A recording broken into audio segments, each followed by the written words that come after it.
Simon Elwen van Sea Search Research and Conservation kuier vanoggend saam om oor die groeiende walvis-populasie in Suid-Afrika te gesels. So Simon, good morning and welcome.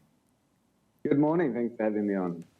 Please just give us a little bit more background on yourself as well as this Sea Search Research and Conservation. Yeah, thanks. I'm a marine biologist. I studied and trained here in South Africa, and I've been working on whales and dolphins in the area for, well, just over 20 years now. I did my PhD work at the University of Victoria. And we study through Sea Search, myself, Dr. Tess Gridley, and our students. We study quite a wide range of whales and dolphins and acoustics, increasingly birds and seals around Southern Africa. We do a lot of work up in Namibia, especially through the Namibian Dolphin Project. Simon, Januarie here. Where did your love for the ocean start? Did you grow up by the ocean? What triggered this, this loopbaan, like they say in Afrikaans, this passion, and career?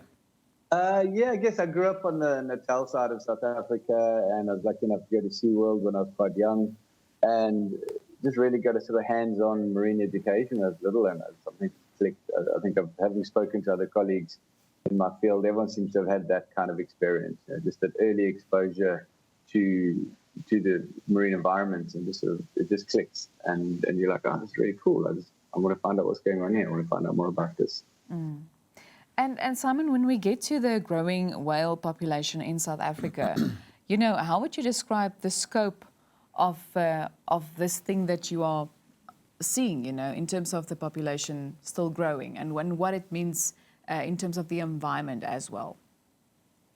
Yes, interesting question. So our whale populations are really a global success story. I mean, we've all heard about, I grew up in the 80s, and Save the Whales was a big thing on the agenda, and Greenpeace and all the whales have been killed. And I think for many people, we still sort of live with this paradigm of whales are highly endangered. But it turns out if you stop killing animals, they often do a remarkably good job of recovering themselves. And that's what's happened with the whales.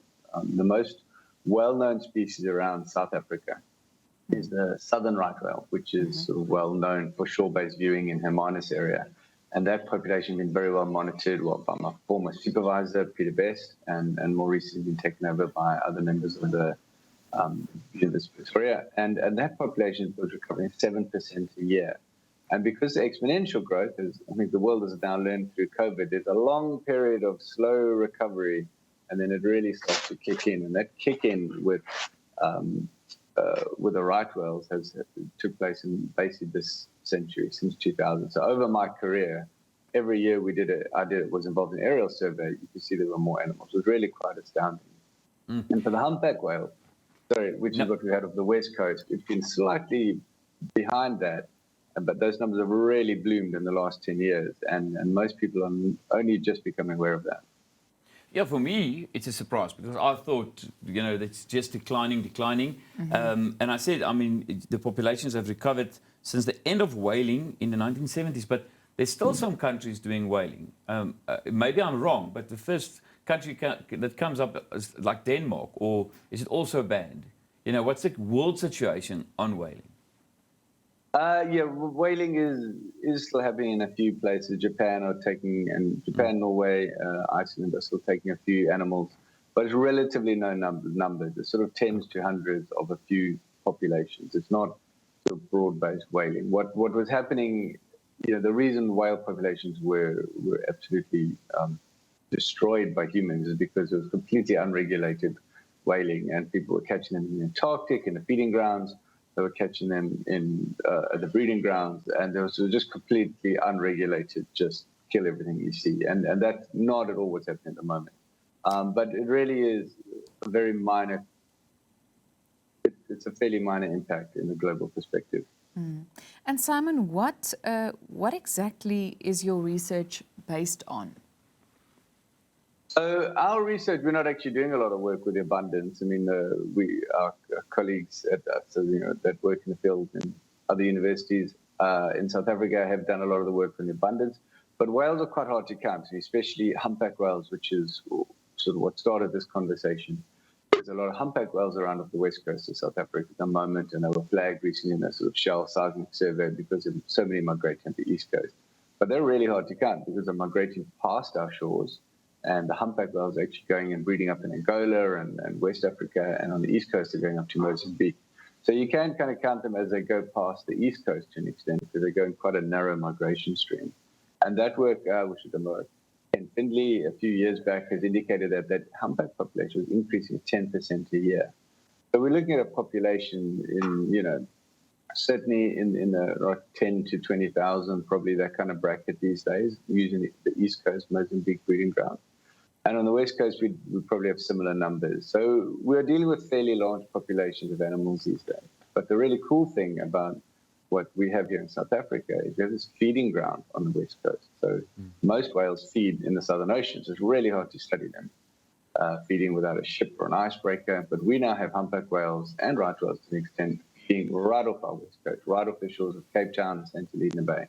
And so our research on these animals at the moment is mainly focusing on the acoustic communication, sort of the singing, the social sounds, how these animals are using sounds to coordinate their movements and feeding. And it's sort of a project we're only really beginning, but that's what we're working on.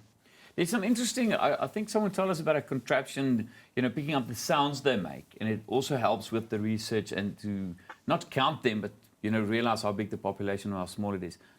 Just tell us about the technology that you guys use. Yeah, we're using these things called hydrophones. It's essentially just an underwater microphone instead of being a little fluffy case that you use on the TV industry. It's essentially encased in resin, and there's a different range, of course, that can be used deployed off a boat or deployed in the deep sea for months at a time. And so we're using quite a lot of these, and we're looking at things like you can deploy them for weeks on end, and you can develop a picture of the soundscape of the ocean. So there's a lot of noise underwater, which many people still don't really sort of appreciate, because often if you scuba dive, if you have that experience of scuba diving, all you hear is the bubbles and your hood is over your head, so you don't really hear much. But when you listen with a hydrophone, it's incredible how much noise there is. There's shrimp, there's crackling, even sea urchins make noise. A lot of the fish we work with make noise. And it's really, we're looking at these patterns and how they link together. Are fish sounds linked to when dolphins are there? And with the whales, we are trying to use those sounds to both look at the numbers of animals that are potentially there, but also what their behaviors are. Are certain sounds linked to certain behaviors like feeding or mating, that type of thing. And Simon, when it comes to awareness, why do you think and why would you say is it so important for us to be aware of what you observe? Yeah, thanks. It's interesting question. It's because we obviously are on the front lines in some ways. That we get to be out there and look at the animals and be aware of what's happening, often well before we can get that information published. And that's why our group Search, and we work through Stellenbosch University. We really put a lot of effort into science communication because we think it's important that people can be aware of what we're doing and exciting things that we get to see out there. And we also work very closely with whale watching companies who are out there and have eyes on the water every day.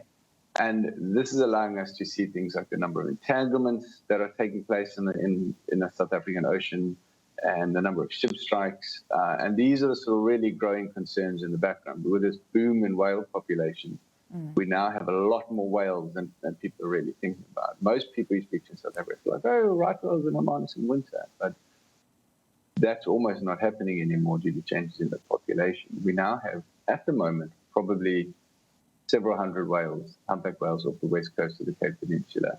And those animals are being exposed to passing ships and passing small boats, crayfish traps, that kind of thing. And so it's really important that we as scientists are able to share the information we have with the public and not just hide it in a journal in the library somewhere. And that we can use that information for the conservation and the betterment of the whale population. So I'm maybe going to put you on the spot, but I know there was some controversy with Shell and their research on our coast. Something like that, the impact on the oceans. Are you concerned about that, or you also felt good when that vehicle just took off and went back? Yes, we were actually sort of quite involved in that, and we work on both sides of the issue. It is a very complex issue. There was a lot of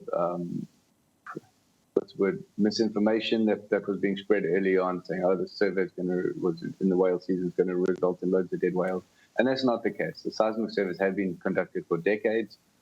The mitigation actions that Shell were using were above the global standard. They were using buffer zones and staying aside the NPAs. So they were doing what they needed to do, but those rules in many cases are quite outdated, and the area that they were surveying in is very poorly studied. And unfortunately, the oceans are often quite overlooked, and sort of the standard of environmental impact assessment that we get away with in the oceans, like, oh, we're not sure what's down there because the deep ocean, we'll look while we're surveying. That's not something you'd get away with in the ocean. If you want to, on land, if you want to build a windmill somewhere to generate energy, you have to do a year or 2 years of making sure there's no birds in the way, no bats, no insects. You'll be out there doing proactive surveys to make sure there's nothing there. Whereas in the oceans, people aren't doing that. And this is an area where coelacanth was discovered a few years back. So I was very, I was glad to see that sort of what's coming out of it is that the environmental impact assessment standards are going to have to be pushed up a bit higher, and that hopefully seismic surveys are pushed a bit harder to increase their standards and reduce the impact. Simon, unfortunately, that's all we have time for this morning, but thank you so much for sharing all of this information with us. No problem. Thanks for having me on. En dit was dan Simon Elwen van Sea Search Research and Conservation.